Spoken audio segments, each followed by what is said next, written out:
លុះយប់បន្តិចលោកមេភូមិក៏បាននាំពួកគាត់ទៅកន្លែងដែលគាត់សង្ស័យ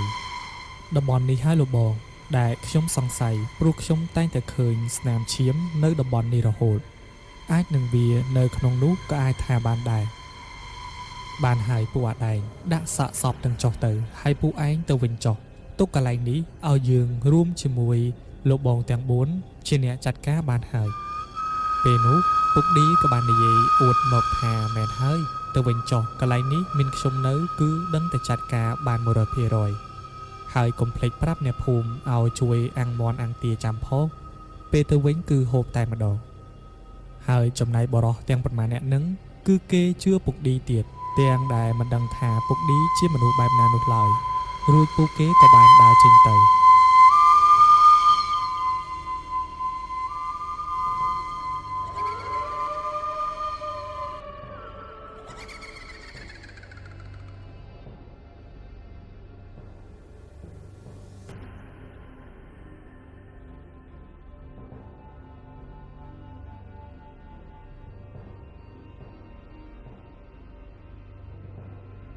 ពេលនោះពុកឈឿនក៏បាននិយាយមើលអាដួងឯងនាំពូគេទៅរកកន្លែងគួរសមឬក៏ទីខ្ពស់ទៅចំណែកយើងជាមួយបងឆៃជាអ្នកចាត់ការសាកសពនេះពុកដួងបានមើលមុខគ្រប់គ្នាហើយក៏តបទៅវិញថាតើឯងចង់ធ្វើយ៉ាងម៉េចទៅលើសាកសពនេះសូមរក្សាតម្លៃឲ្យសាកសពផងពុកឈឿនក៏តបវិញយើងដឹងថាគួរធ្វើយ៉ាងម៉េចហើយឯងនាំតែលោកបងមេភូមិហើយអាឌីឡើងទៅរកកន្លែងសុវត្ថិភាពទៅបានបន្តិចក្រោយមកពូគាត់ក៏បានធ្វើការងាររៀងខ្លួនពិតមែនដោយពុកឈឿនរួមជាមួយពុកឆៃបានចងសាកសពនេះជាមួយនឹងខ្សែគោហើយពូគាត់ក៏បានយកខ្សែទៅធ្ពក់ជាមួយមែកឈើដែលនៅក្បែរនឹងរួចក៏ទាញសាកសពនេះព្យួរវាឡើងទៅខាងលើពេលដែលចងរួចហើយពុកឆៃក៏បានសួរទៅកាន់ពុកឈឿនថាយ៉ាងម៉េចដែរបងកម្ពស់នេះតើបងគិតថាវាអាចប៉ះពាល់ទៅលើរាងកាយសាកសពនឹងបានដែរឬក៏អត់ខ្ញុំគិតថាកម្ពស់នេះបើសិនវាគឺជាខ្លាឬក៏សត្វកាចសាហាវផ្សេងទៀតគឺលោតមិនដល់នោះឡើយតោះយើងមិនមានពេលច្រើននោះទេឆាប់ទៅកន្លែងគួរសមទៅពេលនោះពូគាត់ក៏បានឡើងទៅខាងលើដើមឈើដែលនៅក្បែរនោះដើម្បីចាំសង្កេតមើលតែម្ដងថាសភាវៈនោះវាគឺជាអ្វីអាកាសធាតុនៅកន្លែងនេះដំបូងមិនសូវអីនោះទេតែយូរទៅក៏ស្រាប់តែត្រជាក់ខុសពីធម្មតាហើយពេលខ្លះទៀតក៏ស្ងប់ខ្យល់ទៅវិញហាក់បីដូចជាមិនទៀងទាត់នោះឡើយពេលវេលាបែបហ្នឹងសម្រាប់លោកមេភូមិរួមជាមួយពុកឌីគាត់គិតថាជារឿងធម្មតាប៉ុន្តែ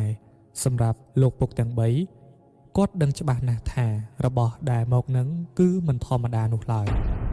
ពេលនោះក៏ស្រាប់តែលឺសម្រាប់ជើងដើរជន់លើស្លឹកឈើងាប់នៅក្បែរនេះតែម្ចាស់សំឡេងនោះហាក់បីដូចជាមិនសូវចង់បង្ហាញខ្លួននោះទេពេលនោះលោកមេភូមិក៏បាននិយាយតិច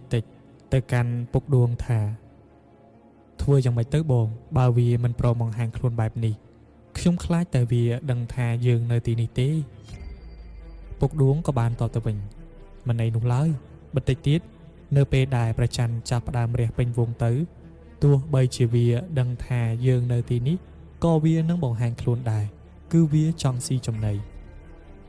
ប៉ុន្តែពេលនេះខ្ញុំក៏ចង់ដឹងដែរថាវាគឺជាធ្មប់ឬមួយក៏ជាខ្មោចព្រៃឬក៏អាជើង4មានតែចាំមើលទាំងអស់គ្នា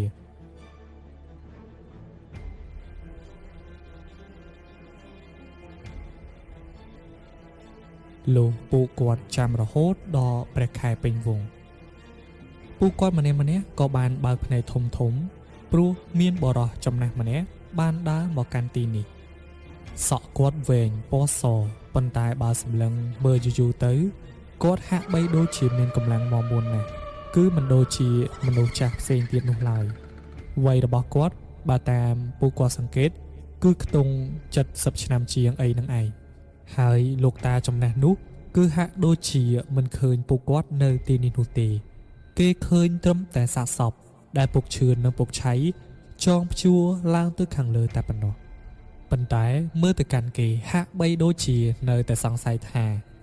នៅទីនេះច្បាស់ជាមានមនុស្សព្រោះមិនដែលមានអ្នកណាយកសាកសពមកចងព្យួរចោលបែបនេះនោះទេបើមានមែនវាគឺជាអន្ទាក់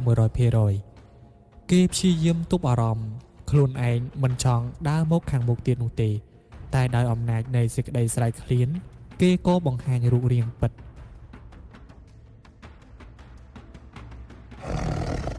រូបរាងសត្វខ្លាមួយក្បាលក៏បានបង្ហាញខ្លួនប៉ុន្តែពួកគាត់បានបើកភ្នែកធំធំព្រោះខ្លានេះមានក្បាលរហូតដល់ទៅ3ឯណោះតើវាជាអ្វីឲ្យប្រកបទៅបន្តមកបិសាចខ្លាក្បាល3នឹងវាក៏បានដើរក្រវ៉ែលជុំវិញសាកសពនោះវាគិតថានឹងស៊ីសាកសពនោះជាចំណីហើយពេលនោះពុកឌីមិនដឹងថាគាត់គិតអីទេគាត់ក៏បានងាកមករកពុកឌួងហើយក៏សួរមកកាន់គាត់តែម្ដងថាអាឌួងអញបាញ់ហើយណាយីអានេះឯងនិយាយធ្វើអីសំឡេងដែលគាត់កំពុងតែនិយាយគ្នានេះក៏ស្រាប់តែឮទៅដល់ខ្លាមួយក្បាលនោះតែម្ដងពេលនេះវាដឹងហើយថា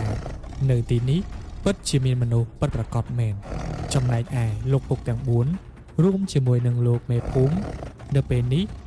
គាត់មិនដឹងថាប្រឹងលាក់ធ្វើអ្វីទៀតនោះឡើយបើខ្លាមួយក្បាលនោះវាបានដឹងថាពួកគាត់នៅទីនេះបាត់ទៅហើយពេលនោះពុកឌួងក៏បានបាញ់សម្ដៅទៅកាន់ខ្លានោះមួយគ្រាប់ប៉ុន្តែមិនត្រូវវានោះឡើយព្រោះគ្រាប់នោះបានហោះទៅត្រូវដីក្បែរជើងរបស់វាហើយខ្លានោះវាក៏ស្រាប់តែនិយាយជាសំឡេងមនុស្សមកកាន់គាត់ថាមកហើយទឹកដៃបាញ់ហេតុអ្វីក៏អន់ខ្លាំងម្ល៉េះឆាប់ទៅរកគ្រូមករបស់ឯងរៀនបាញ់ម្ដងទៀតទៅហាហាខ្លាមួយក្បាលនោះវាពិតជាមានអំនួតខ្លាំងមែនទែនវាគិតថាពួកគាត់មិនអាចធ្វើអ្វីវាបាននោះឡើយ